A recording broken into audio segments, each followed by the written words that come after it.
So thank you guys for being here today. We are having the session Ambitious Changemakers Plus 254 edition, the Kenya edition. And today we are here to talk about ambitious change makers. As the youth, we actually have the power within ourselves to be those people who make the changes within our society, be it your direct neighbors or the general society of your overall community, or even your city, and even the region and country that you're in. And today we have with us an amazing panel of speakers who have been there and done it. And we are going to be able to learn from them a lot about what is a change maker and what makes a change maker. I would like to see if we can have them on video, and I will introduce one by one. We have Dr. Elizabeth Wachira, co-founder of Youth Engagement Society, joining us all the way from, is it Texas or is it Washington? I am in Washington at the moment, but I am from Texas, so. Welcome. Thank you. Alongside Elizabeth, we have Diana Njuguna, all the way from Akili Dada, Deputy Program Manager at Akili Dada. And she also has her own company. Diana, would you like to give us insights on that? Thank you, Angelina. Hello, everyone. It's a pleasure to virtually meet all of you. I'm Diana, as Angelina has said, and the company she's speaking about is called Indulgence Africa, which is a fashion store, an online fashion store that I run concurrently. Nice to meet you all. Thank you. Thank you for being with us, Diana. Then we have also with us Samson Mbugua, youth leader all the way from Naivasha. Samson, tell us something about yourself. Oh, thank you. First, I wish to congratulate everybody for being in this meeting. And maybe we'll be able to talk. My name is Samson from my and also the youth secretary for the youth of peace. Samson, sorry to cut you off. Samson, it looks like there is a bit of connection challenge. I'm having difficulty hearing you. It is cutting. I can't hear a sentence properly. Oh, you can hear me well? Now that the video is off, I think that it's a little bit better. Yeah. Yeah, I think there is a problem with the signal. So I was saying my name is Samson Maina, the youth leader from Maera Ward, and I'm a businessman.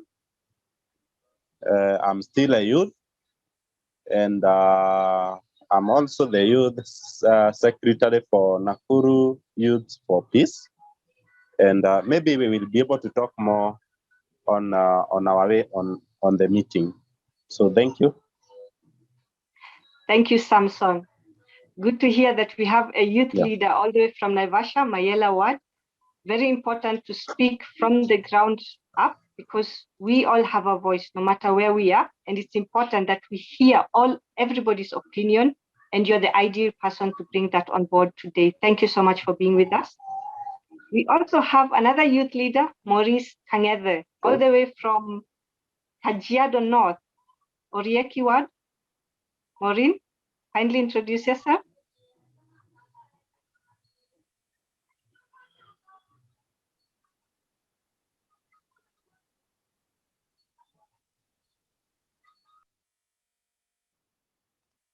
Maureen, you are muted. Are you able to unmute yourself?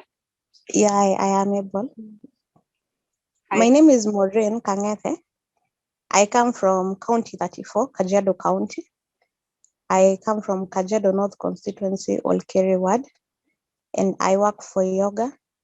Yoga is youth governance in action, and I am a program coordinator. I deal majorly with children and the youth. Thank you, Maureen. It's important to also hear that yoga, the organization that you are working with, focuses on the youth and young girls, because we all have that moment in our youth where we need to have guidance and mentorship from the people who we look up to. And we're very happy to have you today with us to guide further on what it is that you do at yoga and how we can all be part of helping our community become better. So we've had it from our panel of speakers. A quick introduction also as to who I am. I'm Angela Ngunje, team lead at Ambitious Education here at Ambitious Africa.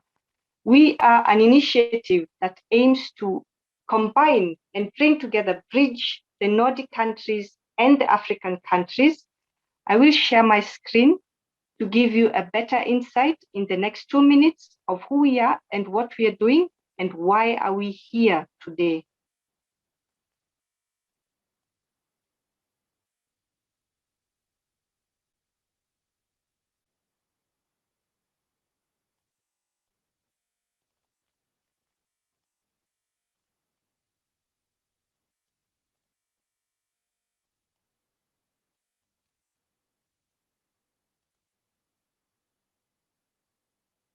Ambitious Africa, hope you can see the screen. Ambitious Africa was born out of an interest by youth in Finland to actually have an initiative that brings together all the students from the universities to make an impact within their communities, as well as create opportunities for the Nordic countries and the African countries to come together and pool their resources. The vision of Ambitious Africa is to bridge African and Nordic countries, which has been successfully done by having over 20 chapters at the moment, both in the Nordic countries and in the African countries. So we have a chapter in Sweden, a chapter in Denmark, a chapter in Finland, and we are a growing community. We also have a chapter here in Kenya, a chapter in Morocco, another one coming up in Ethiopia, and these numbers are not stopping. We are very ambitious. We want to cover all the Nordics and all the African countries. We focus on education, entrepreneurship, and entertainment as our 3 core pillars. What we want to do is make sure that we provide the relevant education. This Ambitious Africa started in Finland, and Finland is well known for being one of the top achievers on the global scale in terms of education. The happiest people on the planet are in Finland. There's something they must be doing right. And this begs the question, what can we harness from this relationship, from this bridge that is being created between the Nordic countries and the African countries? And what can we do to support our Nordic brothers and sisters as well? And we can do that through education, entrepreneurship, and entertainment. The big why. Why do we need this initiative? How will it help us? And how does it actually add value to either of the Nordic countries or African countries? As stated earlier, Nordic countries are well developed. They are very good at what they do. And Africa is growing rapidly. And we are actually seeing innovations that we hadn't seen before coming up. Why? Because we have youth and a growing population of the youth. And with this in mind, there is a lot that we can create. We can have so much innovation, and with the guidance, as well as some of the important strengths that are being brought by the Nordic countries, we're able to actually move even faster and more effectively. So far, Ambitious Africa has been, as I said, rather ambitious. We started in March 2020. It's been slightly over a year now. And we have had an outreach to more than 300 million people. We've influenced rather a lot of people. And this has only been possible because everybody's coming together. The youth is rising together. We are able to talk to so many people we would never have thought we had the capacity to talk to on an individual basis. And through this power of coming together, we have a community of more than 500 volunteers. More than 70 companies are joining this initiative. and stated earlier, 20 country chapters. We have a chapter here in Kenya. Feel free to visit our website and join and start doing something today about changing the community. The activities that we do are project oriented. So we have a project right now that is about changing the individuals, making the change makers. We also have projects about creating connections between the universities here in Kenya and the universities in the Nordic countries. And we are quite vast. We are expanding not only in Africa with Ambitious Africa, we are also moving towards Asia with Aspiring Asia. So it's a growing community, and this is only possible by people coming together. The people that make up Ambitious Africa are in 3 categories. The first categories are the teams. For example, here, Ambitious Education Team. What we are is a project-oriented team that focuses on education. So if we have universities, schools, or individuals that need to be educated on anything, we bring everybody together on one platform in order to create projects together, to create conversations and start making things happen. Then we have the global team, the one that has the oversight and keeps all these other teams together and gives the direction, the vision, and the mission. We also have advisors from various industries to guide our progress as an initiative. Amongst them, Peter Westerbacher, who is also the co-founder of Ambitious Africa. The organizations that have joined us thus far, over 70 so far. Amongst them is Bolt, Fun Academy.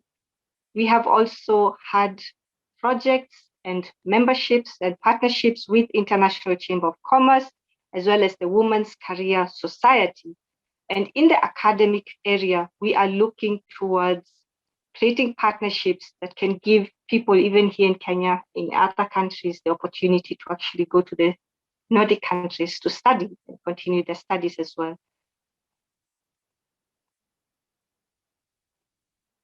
Some of the projects that we are working on include, most importantly, at least for us here at this team, mentorship. Like, for example, woman-to-woman mentorship. We know how much we need to stick together as women and young ladies. So that is one of the very important areas to consider. And as part of the education team, we also have the This Works project that looks at introducing STEM to kids as early as the 1st grade. Don't wait for people to become secondary students to start learning about STEM. Teach them very early and they become stronger that way. We also have incubators and Validate, which is an accelerator. If you have a startup, join one of them and grow that way much faster. There are many ways to get involved. And 2 of these ways is to get involved as a volunteer or join as a member. If you have a company, you can join as a member and get some of the benefits of all these over 70 companies that have joined and creating partnerships that way. And also as a volunteer, you get to do so many different things. For example, if you're a volunteer who has a startup, you can join with impact mentorship and have a lot of these experts in their industries mentor you and your startup. So that I don't hog the mic and deny our amazing speakers the chance to tell us all about Changemakers. Do get in touch with us and reach out to Ambitious Education through the following emails, as well as the global team, if you want to learn more about membership and how to be a volunteer here at Ambitious Africa. Now, we've heard about Ambitious Africa, who we are and what we are doing. But what is it that we want to achieve here today with Ambitious Changemakers Class 254 edition? First and foremost, I would like to introduce again Dr. Elizabeth Wachira, co-founder of Youth Engagement Society. Elizabeth. Yes, Youth Engagement Society aims to inform and inspire the youth through connections.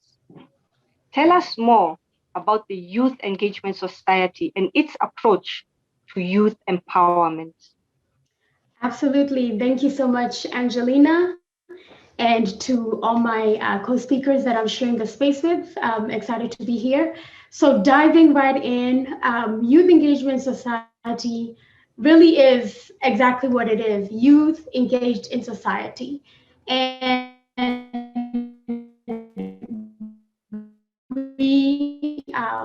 my brother and I, Dr. David Washera, for a cup of tea talking about some of the challenges that we have seen in our diaspora youth, but also in Kenya as well, just the realities of the everyday life. And one of the things that we were passionate about was mentorship. Mentorship is a huge part of who we are, and we believe that mentors can really elevate and expand not only opportunities but the capacity to think and to dream for their mentees. So we came up with yes to allow us to bring together potential mentors and organizations and other individuals that are committed to working with young people, to mentoring young people, to empowering young people, to just dream and to think about whatever it is they would want to do. So, for example, if a young girl in Kisumu wants to do something, she can only dream as far as she sees, right? My brother uses that sentence a lot. But once she gets to connect with a young woman that looks like her, that has walked her path, but has a title of a doctor or has a title of an engineer or a teacher, she's now able to have vocabulary and to see herself in that person. And walking alongside that teacher or that pilot expands her dream to something that she never thought of. So that is what YES does in a nutshell, is we line up with like-minded organizations. I'm sharing the space with Akili Dada. That is one that is all about strengthening the collaboration, empowering women all across Kenya and beyond.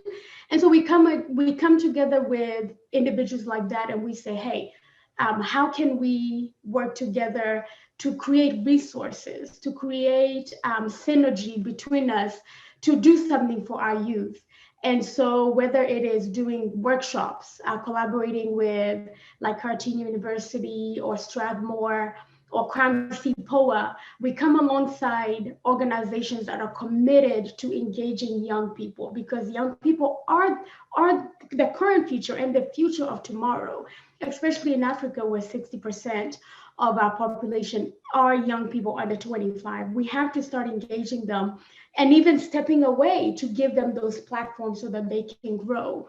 So YES is all about that. And we do that through workshops as those. We do that by funding startups that are doing work that focus on social entrepreneurship, social impactful work, where they are driving solutions to everyday problems, right? And that's what Changemakers all about, finding solutions to the problems that they're facing. So we do that, and we also have fun. It's why are you going to do something and not laugh, not dance, not enjoy? Because we're humans. We were created to have a good life and to have fun. So in addition to our youth summits in the past, we have a gala where we do what we do best, which is dance and talk and have tea. But even as we're doing that, we're connecting with other people. We are coming alongside maybe a young woman that is working on tackling FGM in Garissa, and you get to know who that person is. You get to share and sharpen each other's tools. And just in that short interaction, you have found another way of tackling whatever issue or whatever idea you have been working towards. So that is YES in a nutshell. We have fun. We love young people. We love people that love young people. And we do the serious things, the workshops, the summits, but it's also just facilitating networks between mentors and mentees in different ways. I like the way that you've emphasized, as a mentor, you actually nurture them and then you step back and give them the platform to run the platform. That rhymes very well with what we do, learning by doing, and then you learn and take over that whatever you've created. Are you able to tell us more about some of the technical parts, like in mentorship? What approach do you take? Yes, so I've already hinted at that. We're all about collaboration. And if you want to go far, if you want to not go far, go alone. If you want to go far, you go with other people, paraphrasing that quote. So our idea, we don't come to replicate, we come to collaborate, right? We tend to work in silos, and you've mentioned some of this, how rather than working in these silos, let us break down those barriers and reach out and build connections. So I've mentioned Akili Dada and others, Kramsi Poa and others. So we just come together to facilitate what an organization is already doing well, right? So allow me to use Akili Dada because they're here. They're good. They already have great networking workshops. They are all about equipping and teaching women how to come up with business ideas, how to network, how to scope out for things. So rather than recreate the wheel, we just come and say, hey, how can we work together to do the greatest amount of good with the limited efforts that we have? So we are all about collaboration, and we come up and we work with universities. Just last month, we were with Cartina University. They already have an engaged young group. I mean, they teach young people. So those young people are engaged. So we just come and we say, okay, what resources do we have? And we are blessed to have networks that cut across the globe. How can we bring IBM on board, for example? How can we bring people that know things about studying abroad? And these are challenges that our young people are going through, and we do workshops to do that. So that's the technical side of it, is we find out what are we working on, what is the focus for this? Is it mental health? Is it finding scholarships for studying abroad? Is it navigating the way to go continue education in different countries? We are not the experts in that. We could level up, like Sierra says, but that's misusing our resources inadequately. Rather, we bring people that this is their bread and butter, and we give them the platform, and we move away, right? And we just support that. We come in and we add on to that resource pool. So that is our tactic. Is we don't recreate the wheel. We don't do something that's not in our area of expertise, but we pull together within our networks to come and create workshops, to come and create initiatives where young people can be informed, because you can't empower without first informing. But then you also have to give resources. We may not have the funding, but we may be connected to an organization that can connect you to funding or support you to get funding.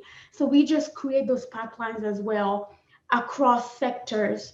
And it has been amazing to see the synergy and to be able to work with great organizations and individuals that are already doing this work, and we're just coming there to, to push the wheelbarrow when they get tired and to keep them going.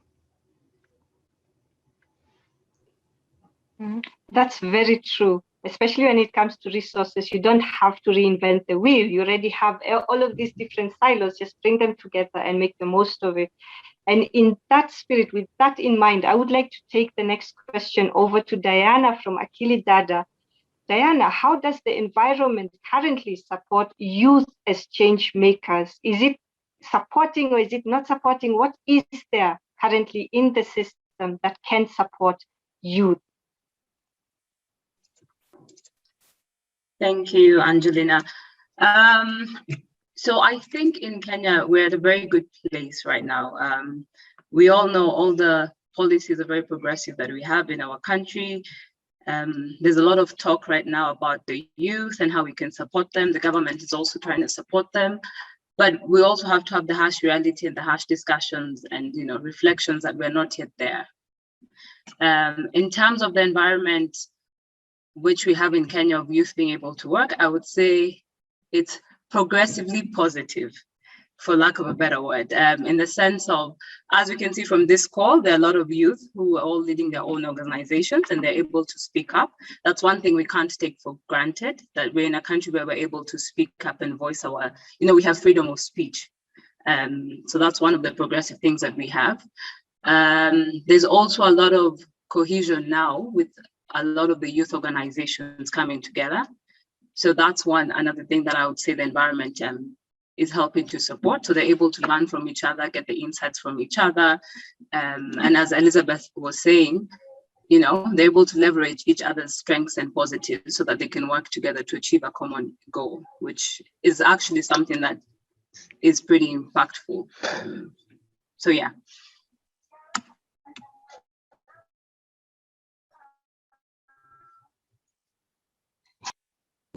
Oh, Angelina, you're muted. Something that you don't see here on Zoom. Thank you, Elizabeth. Very well put, Diana. Indeed, many of us are youth who have started something on their own. We've started a project, we've started a startup, a company, and we have a voice. Do we know how to use that voice? I would like to hear from Samson. You are a youth leader in Mayela ward. What projects are you working on, and what kind of trend are you seeing with the youth creating their own voice, standing up and saying, you know what, we would like to go into this direction and do this? What are the projects that you have worked on thus far?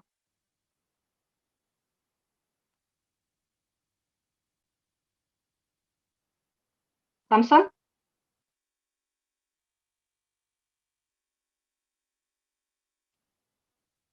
Samson, you're muted.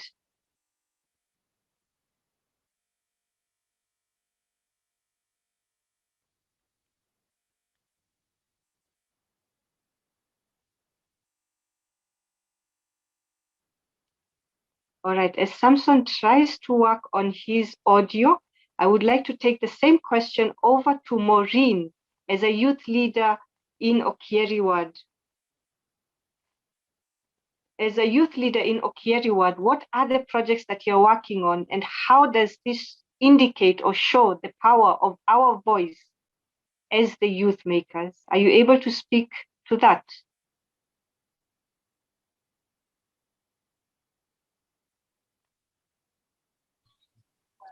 I can see Maureen is not in the meeting.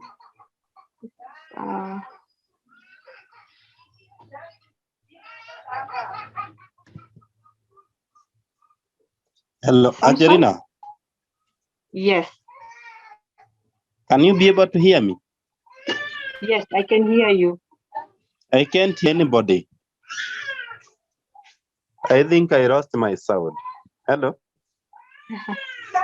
Hi, Samson. I can hear you Hello. clearly.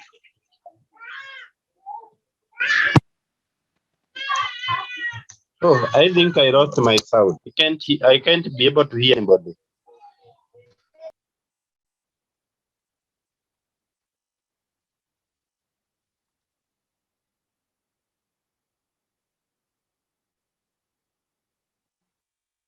All right, I believe Samson is having some minor connectivity issues. He is not able to hear us. As such, I would like to call Maureen. I see Maureen has come back into the meeting. Maureen, are you with us?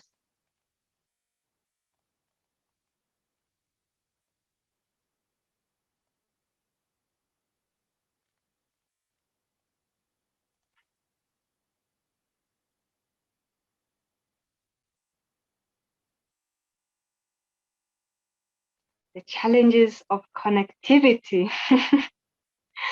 All right, sorry, Maureen, and sorry, Samson. It would have been really amazing to hear from you, and we are still going to hear from Samson and Maureen, and as well as later on Saraga, the principal from Mirera Technical University College, in the second and third session of today. I would like to say thank you again to Elizabeth and Diana for being here and sharing all these important insights. I would like to go to our guests. If you have any question at all, you can please share them in the chat area, and we can get some really important insights. For example, myself, I would say, I'm very curious to see how can I support my startup in one of these occasions. So if you have a question, do share it in the chat area, and we can go on with that. So maybe I can direct one question before our Zoom account kicks us out. I would like to direct a question to Diana. Diana, at Akili Dada, you are working with young girls, and some of them are going through some really heavy challenges.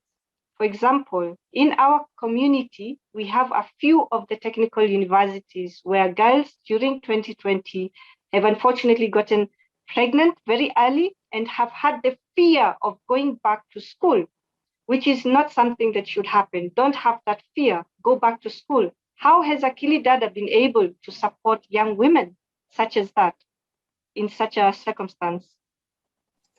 Thank you for that. I'll speak on two of our programs. The first one being Urithi, which focuses on high school, the leadership component, but majorly focusing on the high school students. And then the Angaza program, which targets our tertiary education students and those transitioning from high school. So I do agree with you, Angelina, especially in this COVID period, there has been a rise of teenage pregnancies. I would say for Akili Dada, as that's not a hindrance to someone having access to quality education or holistic education.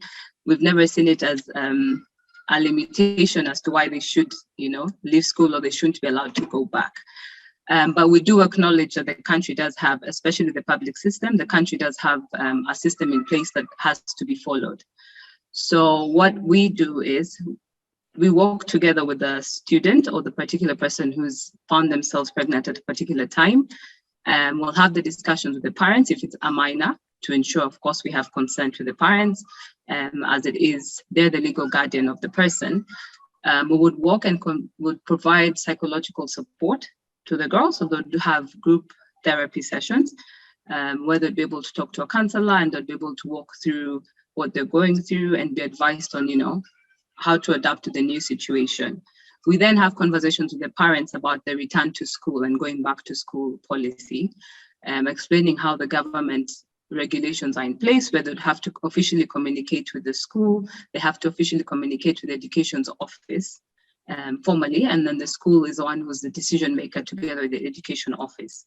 So that, of course, is something that the parents have to do as the legal guardians. Akili Dada can't do that part, but we do work the process with them. We then formulate a step-by-step process of which we can have the child to go back to school. But as I said, with every step that we take, the child has access to psychological, support, which is group therapy. For the tertiary education students, it's a bit different because they're adults. So we still provide the psychosocial support because that, of course, they do need. We'll give them leadership development and also just giving them the life skills and, to speak to someone who's had real life experience of going through it, connect them to a mentor who can walk them through, how to go back to or juggle between having a baby in university and being still in university. So we always take we don't have a standardized format. We always take we tailor it to the, it's a unique tailoring to the specific needs of the person that would be handling, or the specific case that would be handling. But what we have on the bottom line is we do agree with you.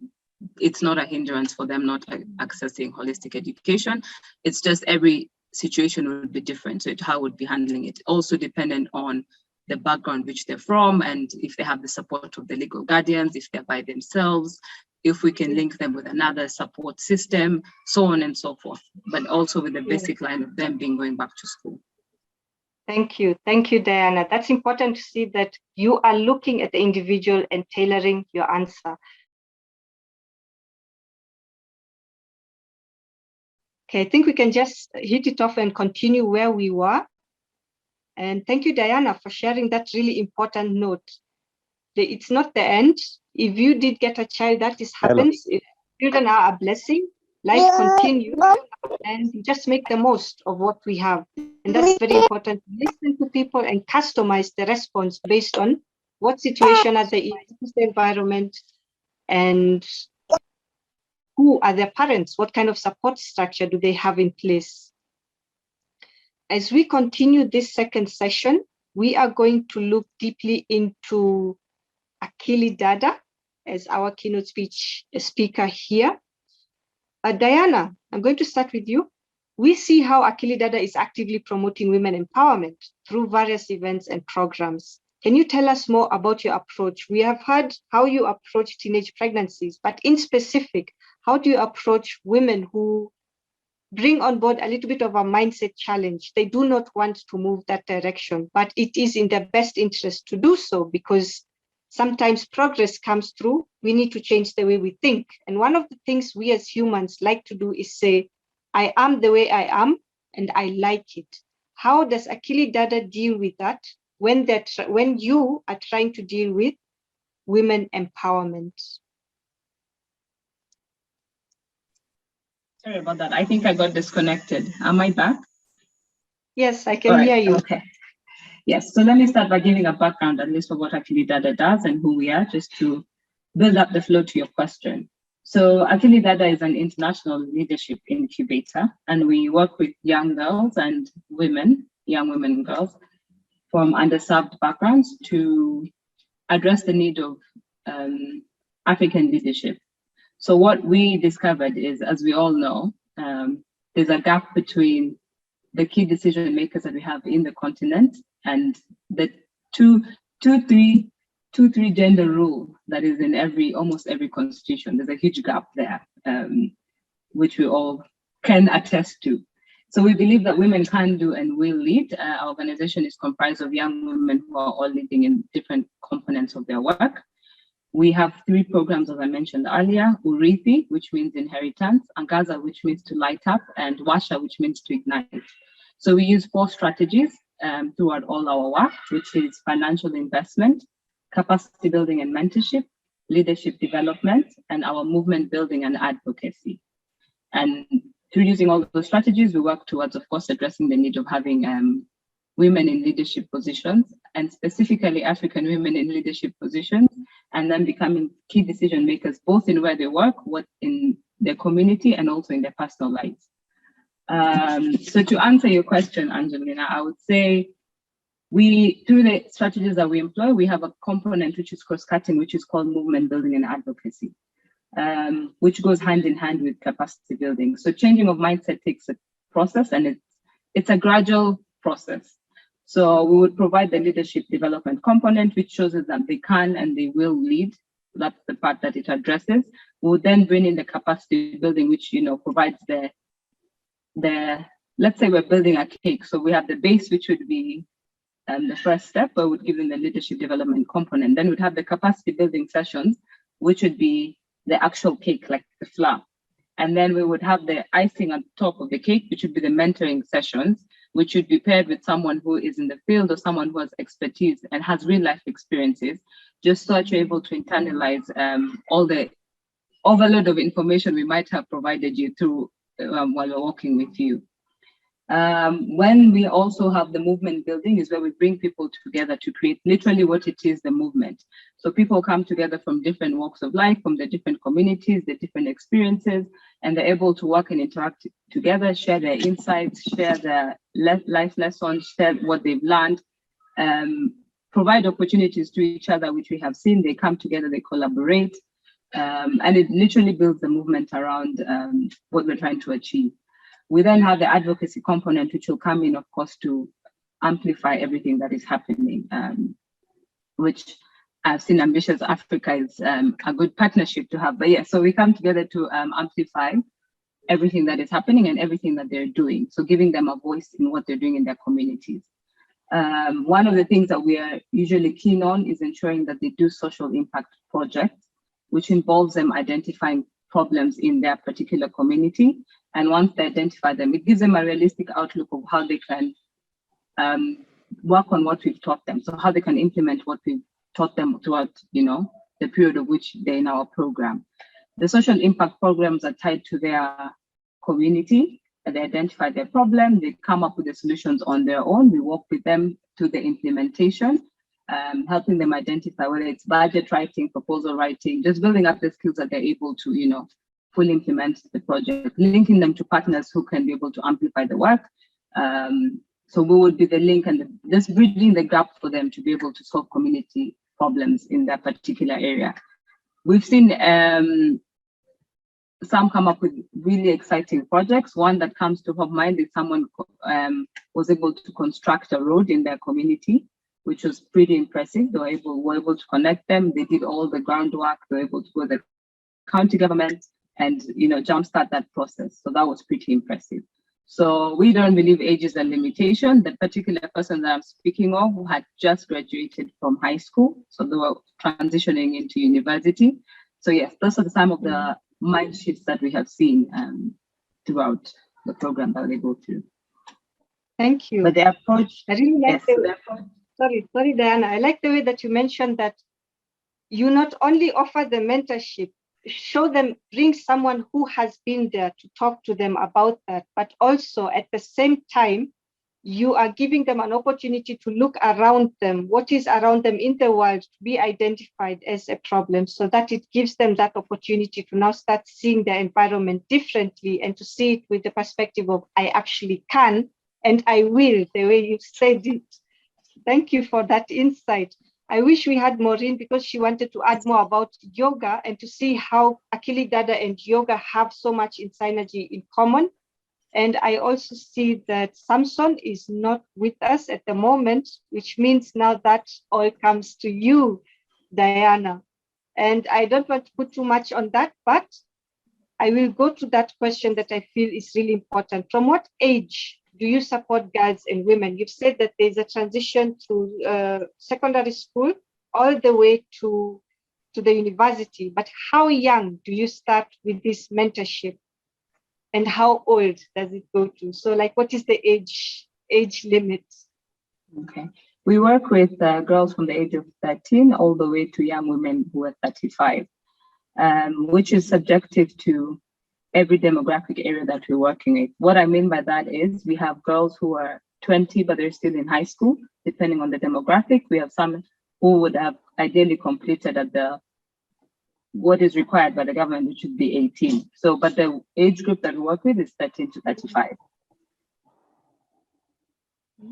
And what challenges have you seen, or what kind of approach do you bring to these different age groups? As a teenager, I wouldn't hear what my mom would say, but now a bit older, I start to see the wisdom in her words. I can reflect and see that you must have some challenges and also some opportunities in these age groups. Yeah. So yes, I agree. I also, as a teenager, probably did not listen to my mother, but now I do, and I appreciate it a lot more. The approach that we use, as I mentioned earlier, is a girl-centered approach. So we uniquely tailor each of our programs to fit both the particular age group that we're working with and the demographic that we're working with. So we're very aware that culture plays a huge role in how we would work with each target group of the demographic areas we work with. So what's one of the things that we look into to ensure that we're not applying, or we're not trying to bring a program that will not be effective due to the culture of the current area that we're working with. In terms of age, with a girl-centered approach, how it works is you go to the ground, you get the needs and the gaps and the problems that are on the ground, and then you tailor make the program to suit that particular region or that particular age group. So what we would be teaching a person in high school is definitely not what we'd be teaching a community leader. There'd be two different approaches that you'd have to take. In instances, we'd also bring the same community leaders, would be the ones who'd be speaking to the girls in their community, would be the ones in high school. So the girl-centered approach is what we really try to capture throughout all our programming, which we have seen has reduced all the challenges that we would face if we just went with what we thought was the right way to happen. I think you're on mute, Angelina. Looks like I'm making a habit out of that. It's really important the way you put it, that you have to understand the target audience, you have to understand the girl and the age, as well as the culture, as you put it. And I find that very fascinating, especially that part, because it's Kenya. I would assume that we are all Kenyan, but if you look at the news, everybody everywhere else, like for example, the experience I had in Mombasa, in Nairobi, here in Naivasha, I'm not much of a traveler, but even this little bit of traveling has shown me that indeed there is a cultural difference. And I see Samson is back with us, and you have your hand up. Would you be able to tell us something about the experience you've had with cultural differences as a youth leader, and how that has informed your approach leading the youth in your area? I can see you're muted. Hello, can you be able to hear me now? Yes. Can you be able? Okay, thank you. So maybe can you repeat your question? I can hear you, but it's a bit choppy. I'm saying maybe you can repeat your statement. The question. All right, what we've been hearing from Diana is that Akili Dada employs research and understanding the target audience. So as a youth leader in Mayela County, have you noticed how different cultures affect your methods as a leader?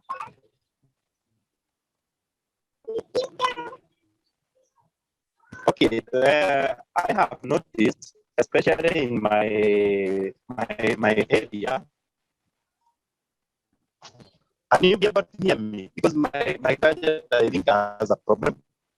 You can be able to hear me well. Yes, I can hear you. I can hear you. It's a bit choppy, but do continue. Just say what you need to say, and let's hear it.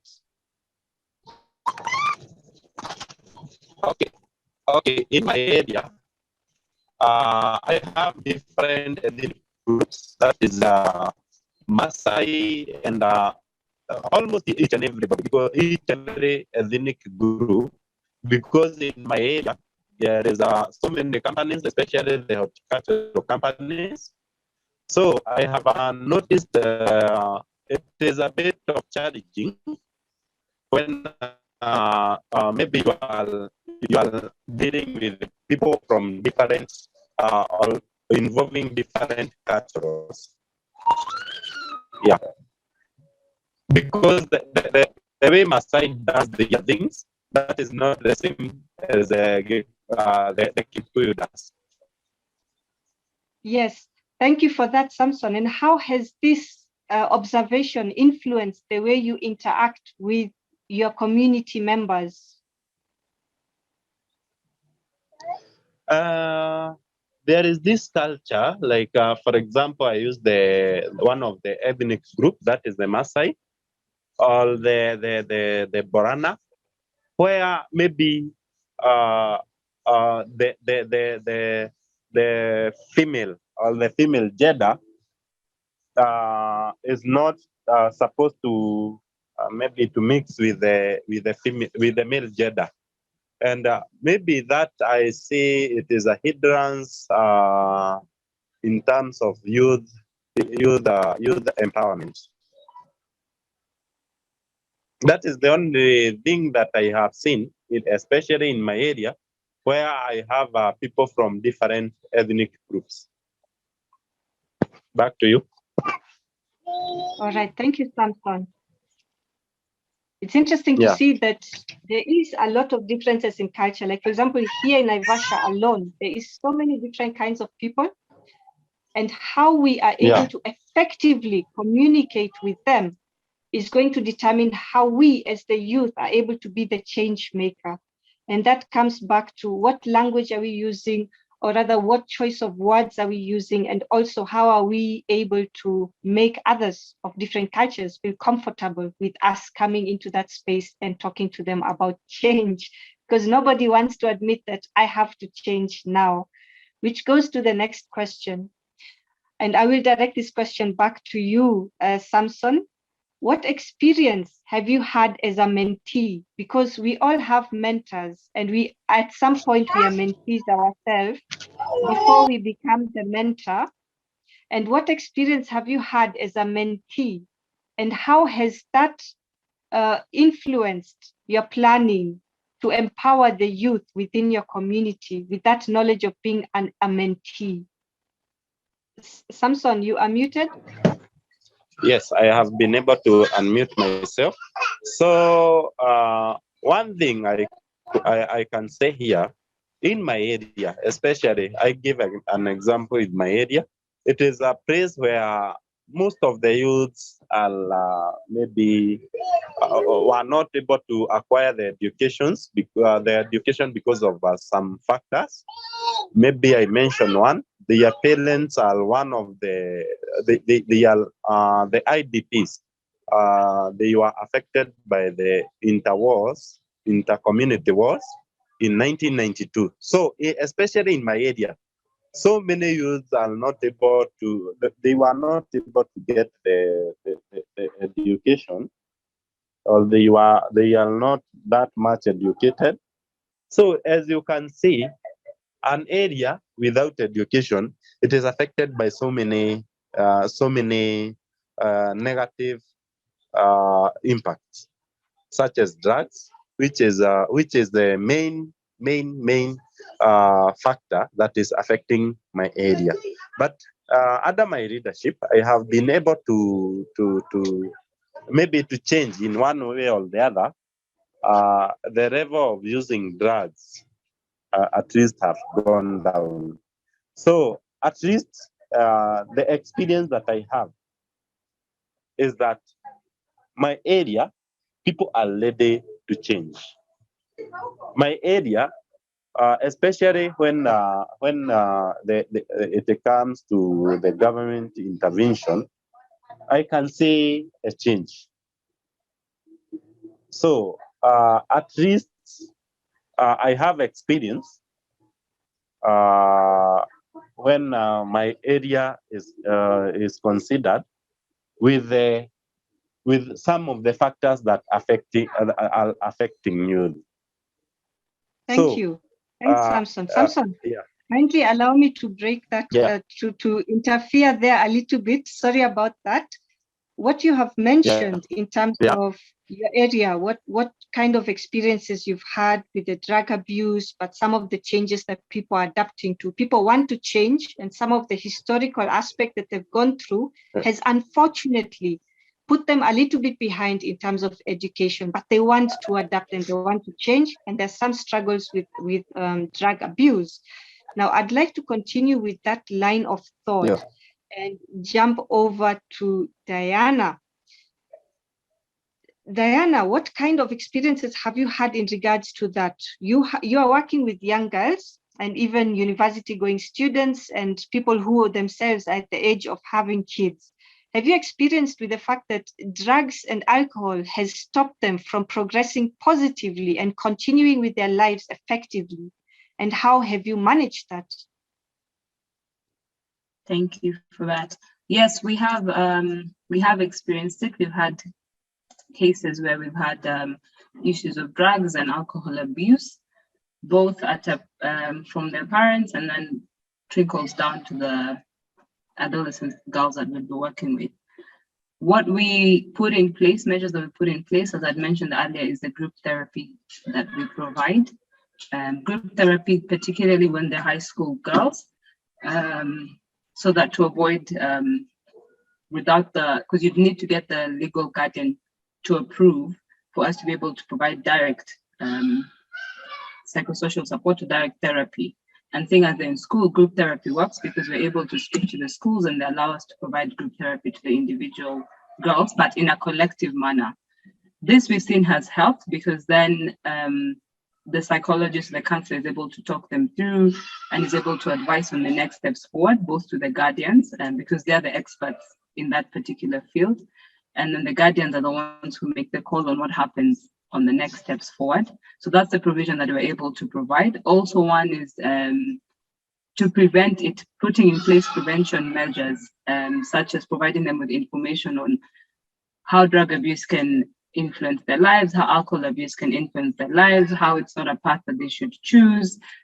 Just those discussions with them, the discussions that most people would not want to have or haven't had or been privileged to have are the ones that we bridge the gap, just to ensure that these girls are getting the holistic education, not just the classroom based, but on a holistic view.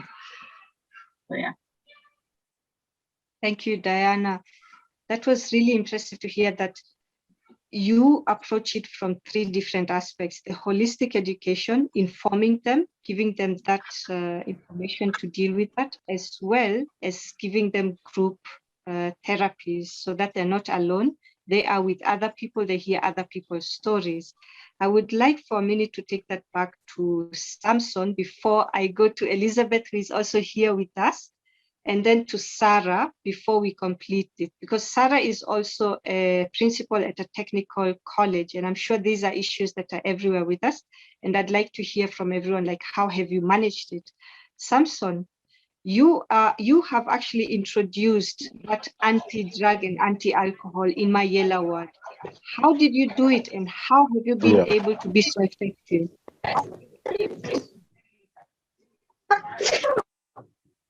Okay, one thing, I myself, I had to set a good example, and I had to lead as an example, and I had to maybe to educate them. First of all, what is the importance of drugs? What is the negative side of the the negative side of or the effect of drugs? And they had to see drugs has very minimal advantages, but has so many disadvantages in life. And that, because these are adults, they are big people like me. I had to go in a certain way that these people could hear me.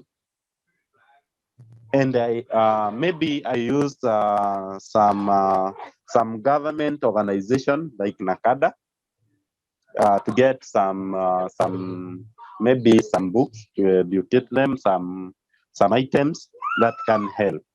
And at least I have seen right now the usage of drugs, especially to the teenage, especially the alcohol, because when I went to my other ward, so many young people were used to alcohol, bang, and some other such name of drugs. And right now, because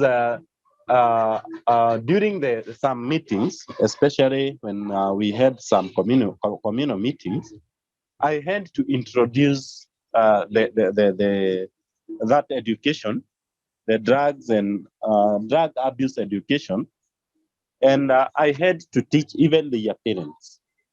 So their parents had to teach their children about the drugs, because in my area, uh, before I became the youth leader in my area, the parents were very reluctant, and you could see even a parent sending a very young boy or a girl some drugs or some alcohol for him. But right now, you can see some kind of things. So that is how I used to maybe to curb the drug usage in my area. Thank you. It's also good to see that you're working in collaboration with other organizations to support this endeavor. It's quite important. I'm going to take that question also to Elizabeth. You are co-founder of Yes, Youth Engagement Society. What kind of experience have you had with drug and alcohol being a determinant factor to be a barrier in someone's success? Hey, sorry there, I couldn't find my unmute button. So that's a very good question and a valid one. And I think I will put on my public health hat on this one. And from a research perspective, say that we know it does. Research shows that it does. And unfortunately, the substance abuse problem in our African youth is quite significant, right? And something that we are grappling with and approaching it either from is it a scapegoat to the challenges that they're facing, right? It's a unhealthy method of coping with stress and trauma and so many other things. So I think as my fellow panelists have said, it's an issue that we're having to deal with. And I think from a public health point is one that we have to deal with at every level, right? To where working with organizations to want to understand the problem, why is it existing? And we know a part of that, and then working to come up with creative solutions to tackle that. Because now once youth get into that pipeline, we're now dealing with addiction and getting and reinstituting them back to not be to live a life where they're not coping or having to deal with the after effects of addiction. And from my personal experience, having worked with young people, you see the downward hill battle with it, right? Their capacity to perform, their capacity to think, their capacity to respond to stressors and other emotional distresses, and all those things is affected negatively. And so that's why this is a societal problem that we have to tackle, multidisciplinary, working with mental health professionals, working with researchers, working with doctors, working with organizations that work and live where these individuals live. So my answer to that would be, it is a problem, yes. We know what the problem is, but we need to work to better understand it and to come up with solutions that are sustainable and will help these students, one, not get into that pipeline, but two, for those students that are dealing with addiction and other things and dealing with alcoholism and drug abuse, to reacclimate them back so that they can continue to be productive citizens in our society. So that is what I would say on that one. Thank you. And I'm seeing one common factor is mental health. And I know here myself, I'm also from a Kenyan background, and mental health is a very sensitive conversation. It's not something that we adapt to very quickly. It's being taken up more and more, and we are coming out and talking about it more and more, and it's becoming easier now to talk about these issues. Principal Sarah, you're here with us. How has your experience been in regards to that, in regards to mental health? Hi. Hello. Hi, Principal Sarah. Can you hear me? Yes, I can hear you. All right. Yeah, I can hear you. As a principal at a technical college here in Naivasha, what has your experience been like in terms of mental health for the youth? Because it's also a lot with what Diana has said. We need to talk to the parents, we need to talk to the teachers, we need to talk to the community in general. But how are students adapting to accepting that if they are drinking too much or smoking too much, it's most likely something that is disturbing them internally? How are you able, as an institute, to talk to these youth and bring them on board in terms of mental health? Okay, as the others have said, mental health has been an issue even in the institution as we deal with the trainees, that is the young people. And you find that most of them are already involved in the issues of maybe smoking bang, others are taking drugs, and the others are drunkard. And this has been a great challenge in the institution, even concerning the matter about discipline. You find that sometimes the youths come to the institution, but they are not ready to work or to follow the passion that they have in for the purpose of gaining the technical courses that we are training them. Now, what we do for us as an institution, we have been calling mentors from maybe Mary Stops who come and tackle the issue of mental health. They talk to them. Then as teachers, we just leave the trainees with the mentor so that they can be able to share with them. Because we find sometimes the youths are not ready to open up to us as teachers. Even if you notice that maybe a student is on drugs, you try to reach up, you try to talk to them. They are not ready to open up. But once we get someone from outside, maybe those people from other groups like Mary Stops, which have been so helpful to us, they have been coming to the institution, talking to them, and then they open up, they give up their problem, whatever they face, what made them to get into whatever they are going through. And then from there, they will be able to tackle them one by one. And also as teachers, we also take that opportunity. We have a life skill unit where we take them through life, we talk to them, we tell them to open up, to air out their views, whatever is happening in life. At least we are able to understand. And when we notice there is something that is happening, We try to come up maybe with the guidance and counseling in the institution from the trainees, from the trainers themselves, and also, but what I've noticed with the youths, once you get someone from outside who is not a teacher, they are ready to reason and they are able to open up. Unlike when a teacher takes the session of maybe talking to them, when they see someone from outside they are not used to, they are able to open up. So we find that the issue of mental health have been a great challenge to us as we train them, because you find them that some feel their self-esteem is so low and they feel they are not worthy. Maybe they didn't finish their classes. Some they are dropouts from the secondary schools. Some have gone up to Form 4, but you find they didn't make it. So maybe they feel that their grades, they are of low grades that cannot make them to be appreciated in the community. So we feel we have a lot to do. We have to mentor them.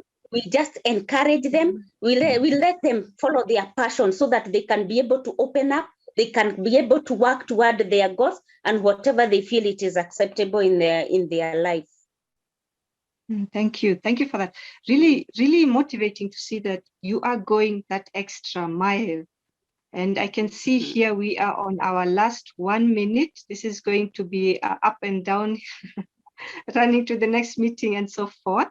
And also we have a question in chat that I will note down and take to the next session, where we will have Principal Sarah talk to us more about what is it that the technical institutes are going through and what have they put in place. We have shared the link to the next meeting in chat. It has also been shared on the LinkedIn page. Do go to that and then click on the next link. We will be opening up shortly after this one. And thank you again, Samson, Elizabeth, Diana, and Sarah for this. See you in the next session in a bit. All right, welcome to the third and last session, everyone. In this session, let me put on my camera.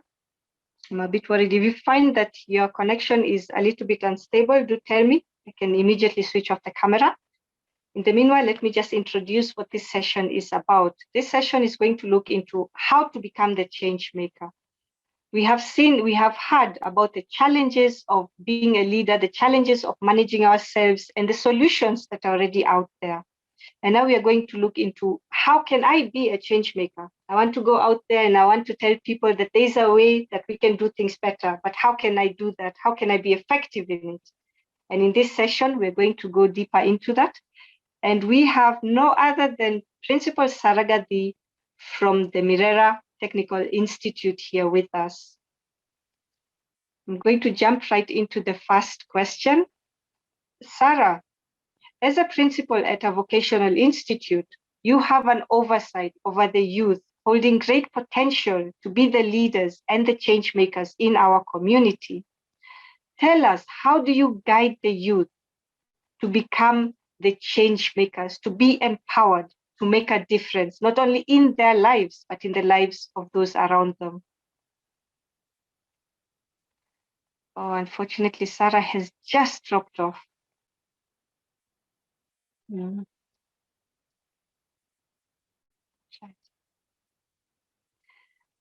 Sarah, can you hear me?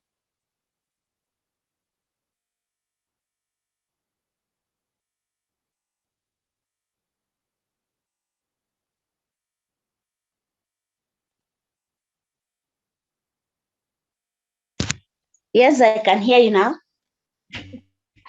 Hi, you dropped off there for just a second. Were you able to hear the question? No. All right. I was asking in regards to your position as a principal at a technical vocational institute. As a principal, you have that oversight. You oversee teachers and you also see the progress of the students and you guide in terms of which direction will the institute go. As such, Yeah.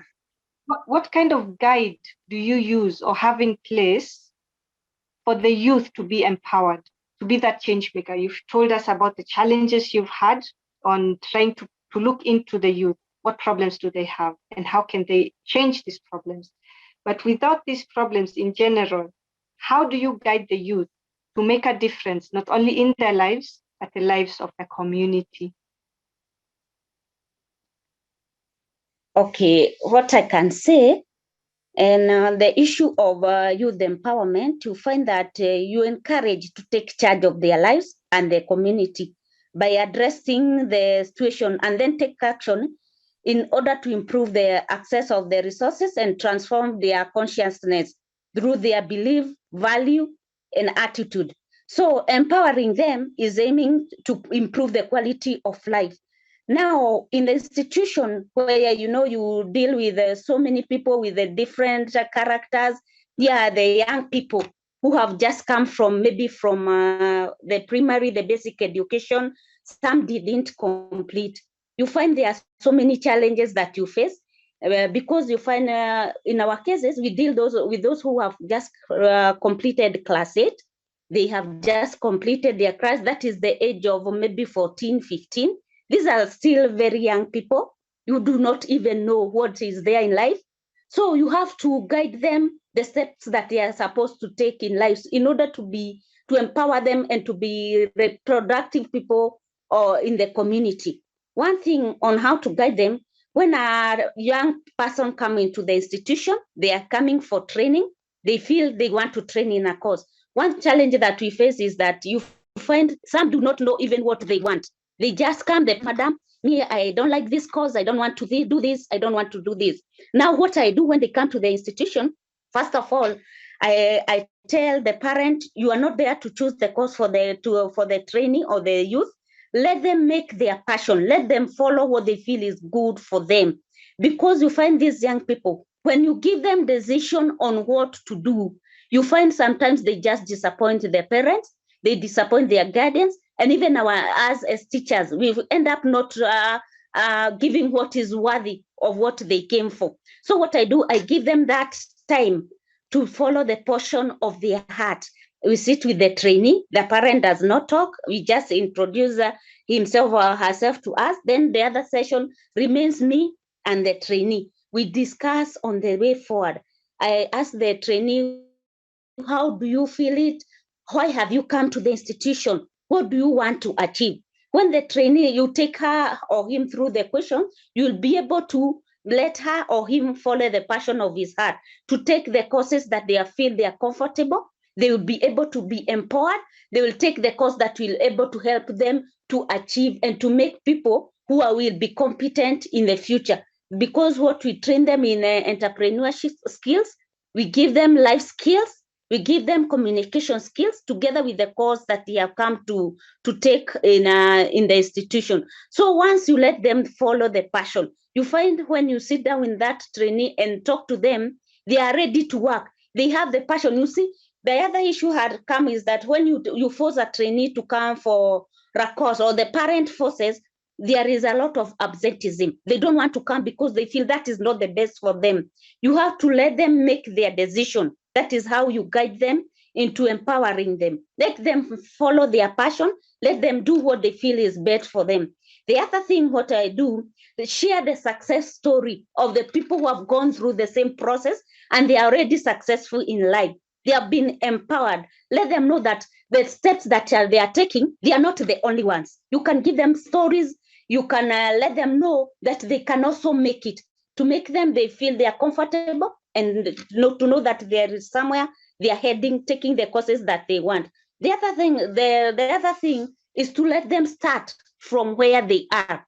You know, these young people, when they feel, they get the stories that discourage them, or they see as if they have wasted their lot of time outside there. You know, some of them finished their schooling maybe in primary schools and they just went out.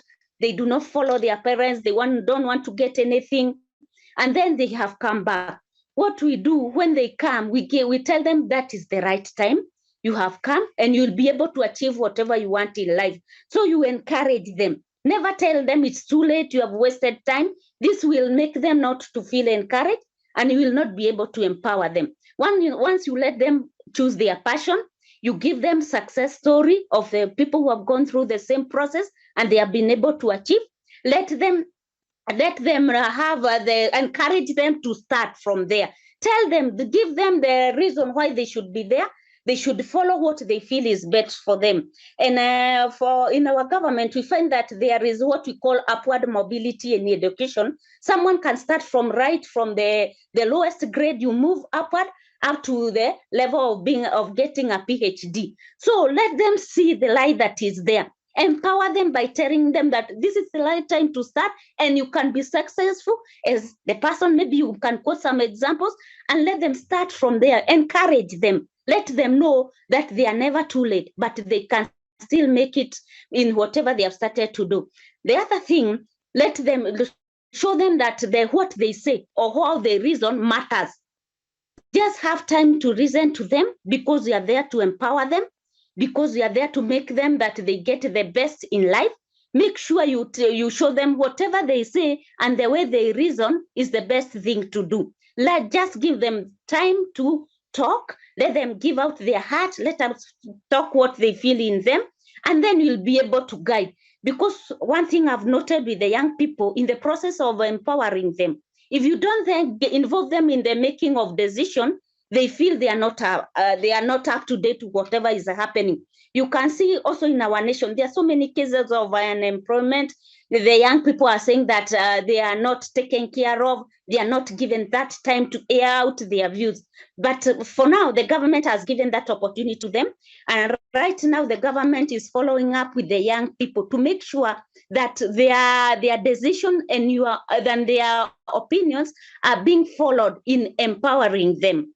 Whatever they feel is good for them, to make sure that we come up with the strategies that will help them to be able to be productive people in the community. So let their decision matter. Whatever they say, whatever they feel is worthy of them, just have time to listen to them and make sure you advise. You give them the way forward. If it is a cause that they are coming for training, let them see the reality of whatever they are doing. For us, what we say in a technical skill training, there is no course that is not worthy, because what you are training is hands-on skills that you can use the skills that you have learned to be self-reliant in life, to give you an employment. You just guide them after getting the course, what they can be able to do, the entrepreneur skills, how they can be able to communicate with their customers, how they are supposed to behave as responsible members of the society. We try to tell them about self-esteem, because one thing I've seen with these young people, when they come to the institution. Sarah, kindly let me cut you off there, because there's a lot of points that you've really mentioned that I feel are very important to go through and consider, as every one of us is here, all the other speakers as well. And one of them that you have mentioned is that not to judge them, and to also give them the opportunity to lead, to be the decision makers.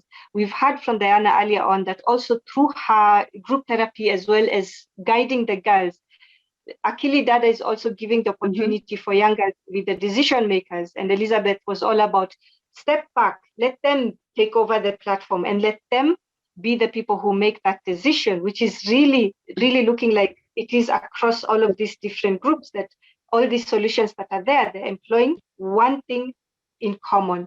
And what I'd like to do is go to Samson. Samson, as a youth leader, there are so many different opportunities to allow members within the community to be the decision makers. What kind of experience have you had where you could see that the people you're working with, you actually have the opportunity to give them the wheel and they drive the car? They become the decision makers. One thing, you have to give freedom, even when educating these people. Like now, maybe something I never mentioned earlier. In my area, I introduced the adult education, which is doing very well in terms of educating the community members. That is a church, and also the youths. When dealing with these youths, you have to give them freedom and to show them they are able, or to show them the way, or to show them that they are able to make decisions for themselves. now you have to put in groups. Even when educating them, you have to put into groups according to their ages, and you have to maybe according to a certain age, you have to educate them about making their own decisions. Back to you. All right, thank you, Samson. So from what you've said, it's important to show them that they can make the decision, that they have the capacity. Then you give them a project and they go on. Yeah, and do they have that. the. Yes. Yeah. And any decision they make. Now, please go ahead to share. Hello.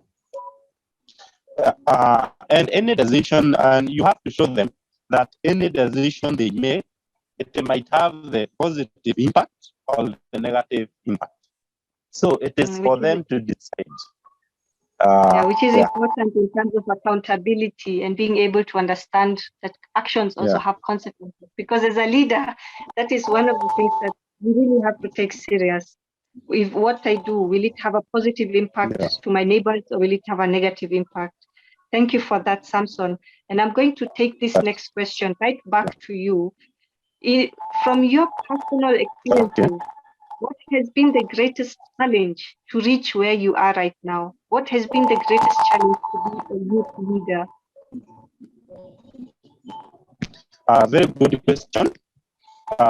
One thing, it is acceptance in your area. One thing, even Jesus said, someone is not well heard in his or her area. So I have to bring some other people. I have been working with some NGOs like World Vision. And in terms of any challenge that I get, maybe because most of the youth right now, they are, whenever you go to them, they are expecting you to give them, to offer them, maybe to offer them something. So I have that challenge that the youth right now, they are not looking for the future. So that is one. Another thing is that education. So many youths there before, most of them are not educated. And you have to see some, even when you are trying to bring them into a certain light or a certain technology, to accept it is a bit hard. So those are two main themes I have seen in my area.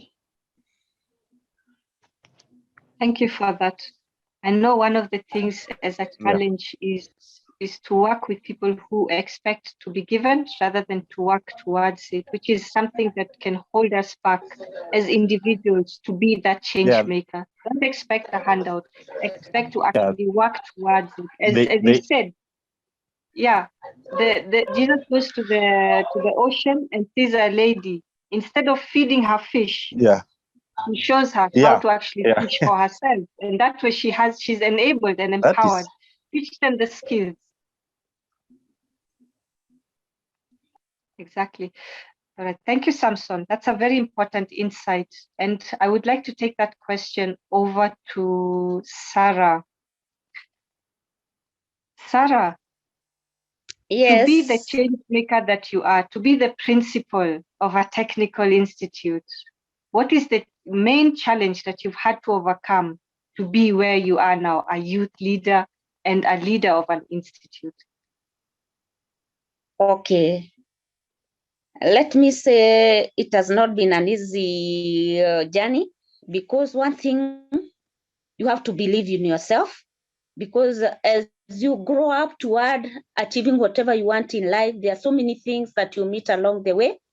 And one of the challenges that we have as ladies, we generally know that most of people do not believe that ladies are capable of leading.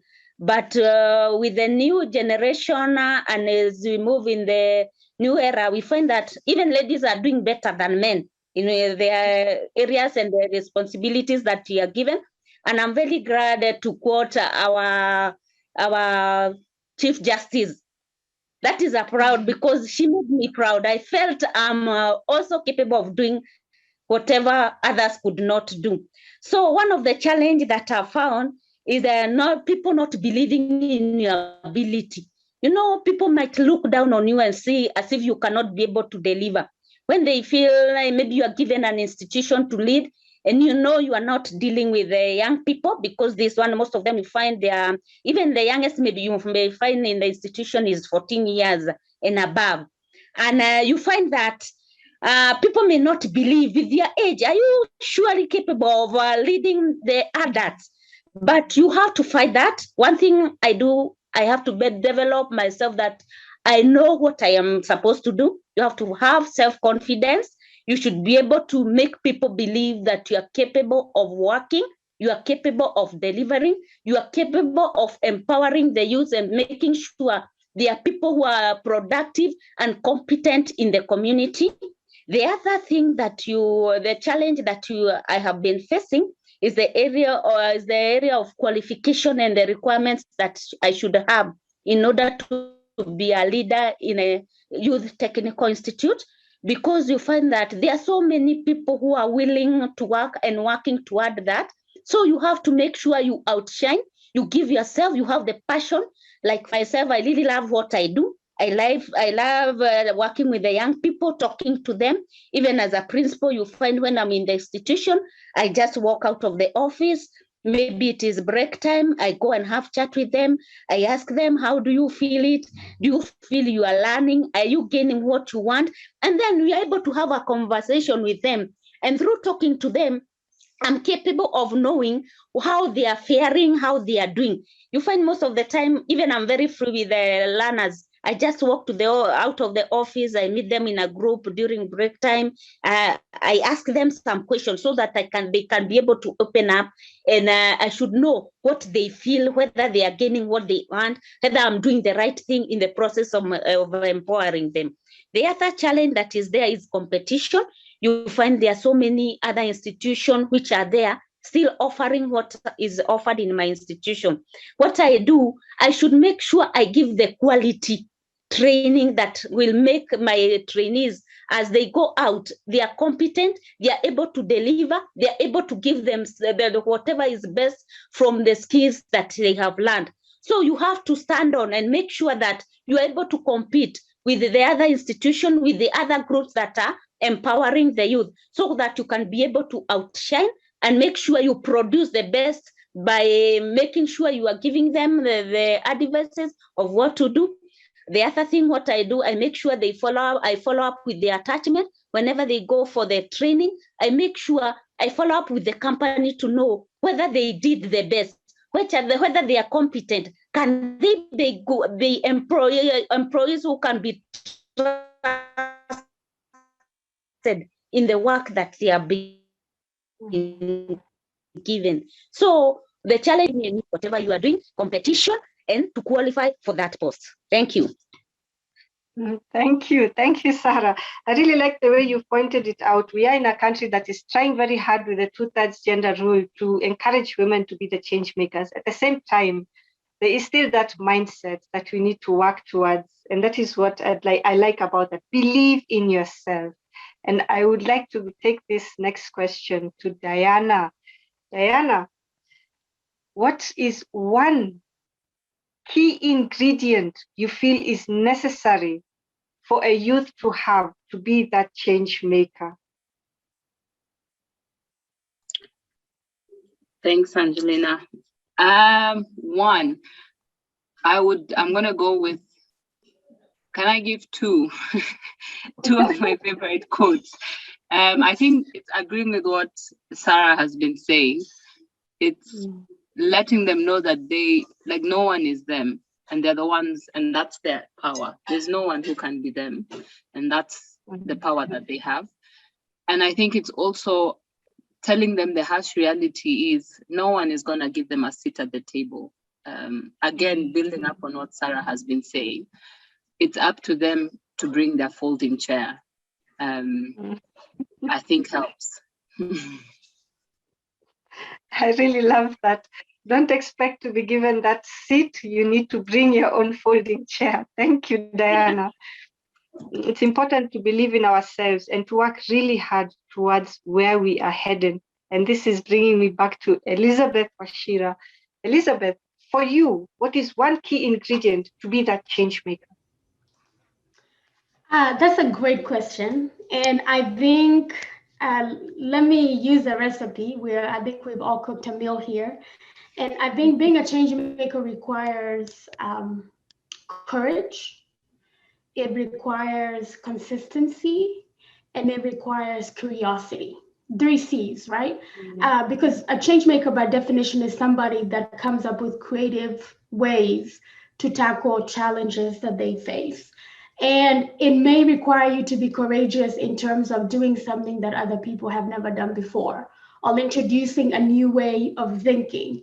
If we think about those that work to abolition slavery or to work for social justice, racial justice in this country, they had to speak against the status quo, and they had to speak against powers that be, and maybe even for some it required their life.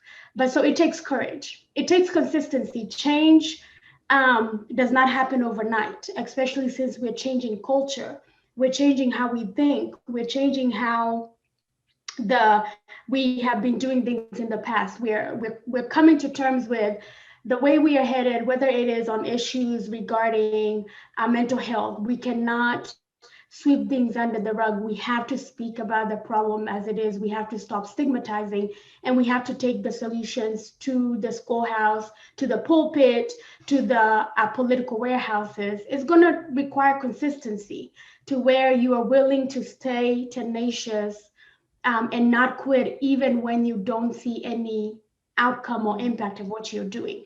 And it requires curiosity, asking, hey, how are you tackling this? What are other people doing? And that's where that teamwork comes to be, because as you ask questions, as you seek out other ideas, you're able to see how somebody else is tackling something, best practices with other people. And then you realize you don't need to reinvent the wheel, but you simply need to be curious, courageous, consistent, so that way you can change whatever issue, whatever space you are in.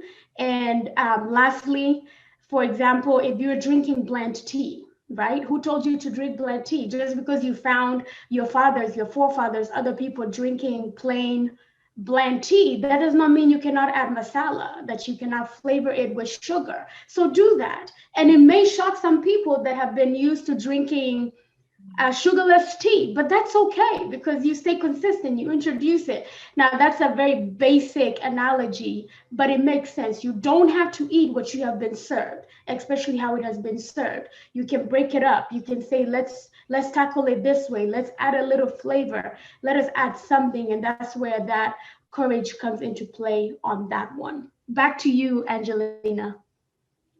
Thank you, Elizabeth. I'm seeing really a lot of insights today. Consistency, curiosity, and you will remind me on the third one? Courage. There we go for that. And I would like to bring a little bit courage in today's meeting. I see we have 9 participants remaining, and I would like to open the floor to unmute and feel free to ask any question that you've had. I know we had 2 questions so far, that from the first session that we had to the second session, and now this is the third session. If you have a question you want to ask directly to any of us, any of the speakers, the moderators, or even your fellow participants, just raise your hand, unmute, and ask away. A bit of courage so that we can have that curiosity.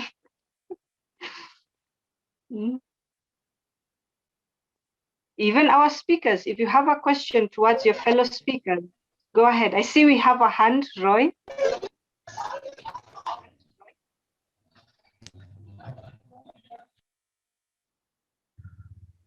Can you hear me? Yes. So, hi everyone. I'm Roy. Angelina, thank you so much for inviting me for this forum. I feel honored, and I've picked out a few insights here and there. So, yeah, speaking of courage, my question goes out to Elizabeth. At the very beginning, you said something about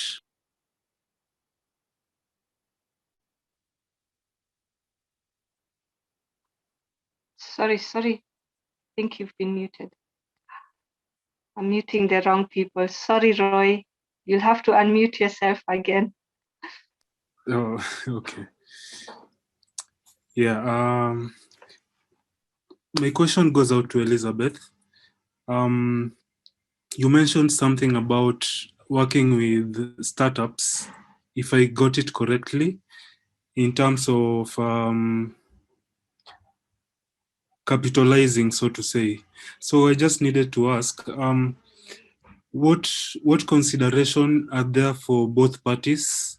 Like if they wanted to some source of funding through either yourself directly or the partners that you have on board, and yeah, the question is not taking shape, but basically just what is in it for both parties for a mutual agreement to come up for a partnership, so to say, or for funding. Thank you for that. That's a good question and definitely needs clarification. So how we run our startups is during our annual Kenya Youth Summit, which falls during International Youth Week. So this year it will be August 12th to 13th. We usually have a startup competition. We did do it last year, and we're trying to fine tune how we'll be doing that, if we'll be doing that. But in the past, startups that we fund, we open up a request for proposals, right? Basically, where via our website, which is engagement at, oh my gosh, engagementyouth.org. We just changed it recently. But we do a call during that time, and we have a template similar to if you were looking for funding at another organization. So you write up what your program is, and we specifically look for initiatives that have already been done, right? On social entrepreneurship. These are things you are doing initiatives, programs that are actually tackling a challenge or a problem in the community that you're in. And we are a big proponent of don't wait for the resources to come to you, start with whatever it is you have. Malala has a quote that says, one book, one child, one teacher, one pen can change the world. So if all you have is one book, give that one book to that student. If all you have is the capacity to hold a 30-minute workshop under a tree on empowering girls in Garissa, do it.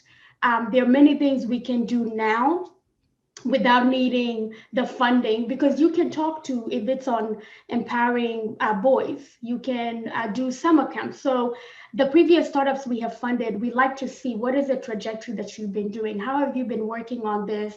And then we ask them for basically a business plan of sort. The money that you will be given, what will you do with that? And again, we're looking at the outcome. What is the impact, right? Your why, your when, and then what will that accomplish, and what solution are you proposing? And we look for initiatives that are youth driven. So it needs to be a youth driven organization because we're wanting to engage young people. And the seed funding is small, but in addition to that, we also help with the technical support in terms of if you're working on something that requires legal input. Well, we have networks that are lawyers that work on initiatives. So we connect you so that you can also learn and grow and perfect what you're doing, right? And get to network and get to come up with creative ways of making that seed funding stretch out. And then we also, with our program officers, our volunteers and interns, we say, okay, if this money is to register your organization, which is a tedious process, it's expensive. We come and we give the expertise and we support you and we walk you through that. Our program officer will work on you on how to write a good proposal. So that way, when you finish that 1 year with us, you at least have skills as well, to where you can now use that seed funding as a step to even more funding, and we can support you. And we've funded organizations that focus, for example, on computer literacy for young girls. We have Nivisha Foundation, who they are tackling mental health issues and stigma, specifically in the Muslim community, but also in general. We have worked with a platform where a young man wanted to empower the boy child through sports. So they run sports camps, but in addition to that, they do mentorship to keep these young boys from going into drugs and alcohol and other things. So again, looking for programs that have been doing something and they have that societal impact in some way. Yeah. Angelina, just the last one. Sorry. Maybe just to ask also, to your end now as the funding organization, how would you say it's like, what's the end result that you'd say this project is a success, looking at it from your end, now that it's entirely based on a social sort of thing, organization? Right. Yeah. How would you say this project is a success and this one did not work out so well? The success is also driven by you, right? We ask you to come up. What are your target objectives for that? If it's that year, we ask you to come up with a plan so we know this is how you will roll out and this is how you will wrap up. And then they're reportables. But given the example of the 2019 startups, they were supposed to start work in 2020 and COVID happened. So they had to pivot. Some of the things that they had said they would do, for example, the computer literacy program, they were targeting to do about 45 workshops for the year 2019 to 2020. Well, they didn't meet those reportables because Kenya shut down for most of that time, right? And understandably so, but they pivoted. We challenged them to, okay, what can we do with the situation that we are in and create, remember, Changemakers require courage, consistency, and curiosity. So what can you do? So we challenge them to be curious and courageous, to take this into now a new way, a new paradigm that they had not done. So they did not achieve the 45 workshops targets, but they were able to pivot and still use our seed funding to still continue doing what they were doing. And as a result of that, the trainers that they had targeted before, they were able to now scale them up in some ways. And through that, we were able to connect them with IBM, right?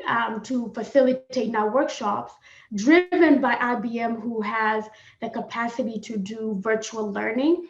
But they came on board with that, and they were able to reach a larger population than they had thought of pre-COVID. So it's situational, right? We understand the context. We keep up with them. We understand the challenges. And the outcome and the success is based on what you plan to do.